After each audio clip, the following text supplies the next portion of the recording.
I started my work in trans advocacy, like many people do, in undergraduate and college. I came out as trans when I was about 18 or 19 years old, and I was a student in the UC system in California. And I was in a biology class where the professor was speaking about sex and gender synonymously, that sex is gender and gender is sex, and there's only two, and any thought to expand that is just not accurate. And I said, well, no. And having done some self-education and some exploration into gender and sex and the difference of gender and sex and the long history of non-binary identities and experiences across Western and non-Western cultures, I approached this professor and I said, here's where you're wrong. And the professor looked at me and said, okay, I don't know anything about this. Educate me, and can you educate the class about this? And it was a class of about 300 students. It was one of the gen ed classes in the UC system.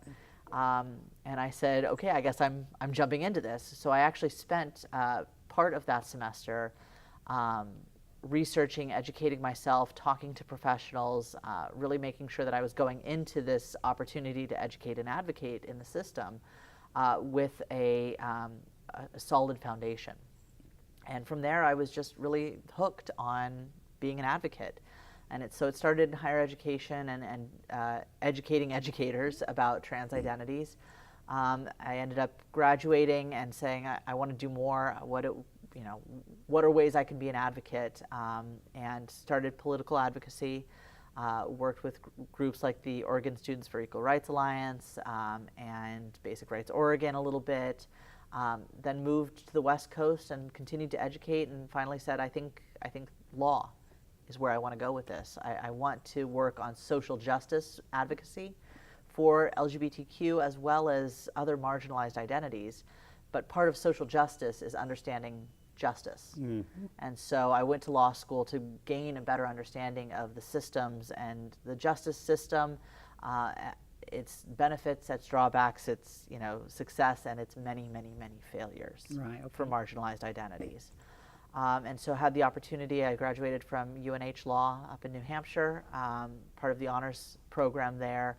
And I had the opportunity to explore not just gender and LGBTQ work, but immigration justice, criminal justice systems, and criminal justice advocacy. Just equality. Just equality in general. And that's, I'm hungry for that. And that is really what I love to do. On top of that, being trans-identified means that this is a core part of my work. It's part of my life. So while you were accomplishing your degree and you were doing this, in the background, did you have a strong support network of family and things like that, or is that something that is not worth talking about? No, it's absolutely worth talking about. I am very lucky that I have amazing people in my life who support me. My wife and I, we met when I was 18, 19 years old. We met very young at summer camp. And I was very upfront with her early on in our relationship, saying, I'm trans-identified. I don't know what this is going to mean long term, but I do know that I am gender non-conforming in some way, shape, or form. And she was fully supportive and has been through being genderqueer, and part of me still identifies very much as genderqueer. But when I approached a medical aspect of my transition, she was fully supportive. And not only that, her family was supportive of me.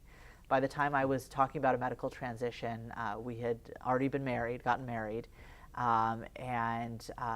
so approached her family and said, this is what's happening. We're going to talk about pronouns. We're going to talk about changing name and all of that, and things like surgery and hormones. All of this was kind of tied up in a conversation with her family, and they said, okay. And we're very supportive, which, the fact that somebody's in-laws are super supportive is not always the most common narrative. My father and my stepmom are very supportive and very amazing in their individual advocacy as well as their political stance on all sorts of progressive issues. We talk politics a lot in my family, as as the executive director of a political organization. And I'm very lucky in that my parents are equally progressive. Well, it sounds like it might give you a chance to decompress also. Oh, yeah. Because you say you talk a lot about it. My guess is that's a lot of steam being released and a It lot is. of the energy that you exert daily.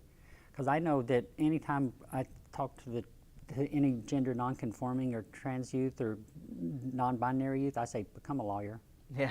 I do. I think that and politicians and religious leaders and Right. educators. I'm trying to focus on the education part, but if we can get in those areas, we can change those institutions, I feel. Social workers. We need so many people who know how to navigate health systems and social work systems. I think social workers is another really important area. And therapists and doctors. Good golly, I would love to have more trans doctors It out would be there. nice, wouldn't it?